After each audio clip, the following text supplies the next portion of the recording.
Antiviral, antimicrobial, how would I know? I'm not here to make any medical claims. This is just educational only, right? But you could see in my last batch, it was pretty scorched. If you have no idea what I'm talking about, just watch the video right before this. I'm not going to summarize it, okay? But if you want to learn how to make colloidal silver, from anywhere, do it right here for you right now and teach you. Even if you were born yesterday, you can make this too.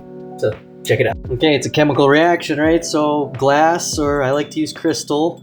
Definitely not metal.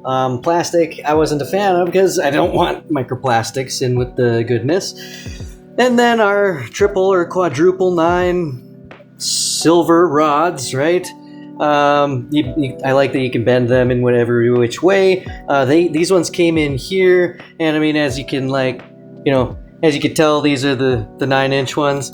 Okay, but actually, so if you want to, you can see that there's different gauges. I don't remember which one I got. I would recommend, 12 or 14 gauge. That's the thickness of the wire, right? And then you're gonna need these alligator clips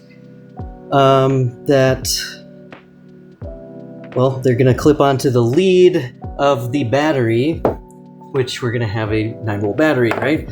You can maybe get another one for when that runs out of juice in 30 years. Then you're gonna need a doohickey. Okay, that's what this is called. I don't actually know what it's really called, okay? You're gonna need to strip this back. If you need to know what that is, look on TikTok.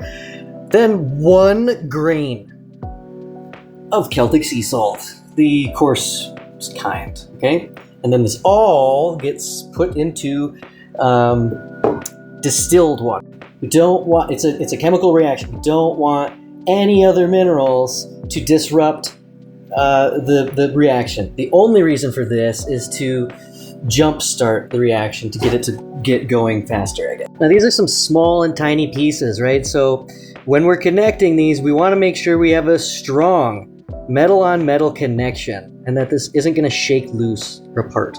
So once we get the leads connected to the alligator clips, and they're secure, I actually like to use this to just balance these on, right? And we're gonna just drape the silver rods into the water where they're not touching the crystal or the glass or your vessel, and they're not touching each other. And you can already see that cloudy milkiness, happening from the reaction. Okay.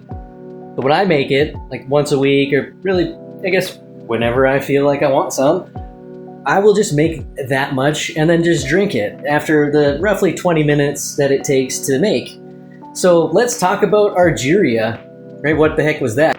When I was looking into making this stuff for the first time, people were saying, oh my gosh, you're gonna turn blue. You're gonna turn gray and crazy stuff like this. I was like, what are you talking about? Well, a Paul Carrison and a Stan Jones ended up with this Argyria. Now that's not a beautiful country with wonderful scenery and things. It's a condition where the skin takes on that, essentially silver sparkle, right? So if we don't want to become the Silver Surfer, we don't need to worry about one bad batch. As you just saw me drink the whole thing of what I did last time, okay?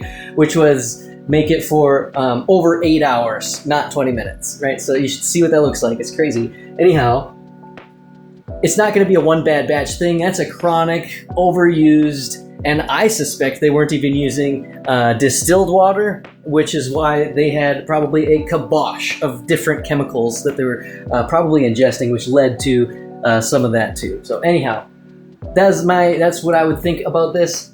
And the reason I bring up Argyria is also people wonder about storing this kind of thing. And I guess I've never really stored colloidal silver. I always drink it right after I make it. So if you're doing that, tell me, what do you store it in? What do you use it for? Why are you storing it? And let's have that discussion. But this is how to make colloidal silver, and you can do it incredibly simply from anywhere, as you can see. I'll show you one more time.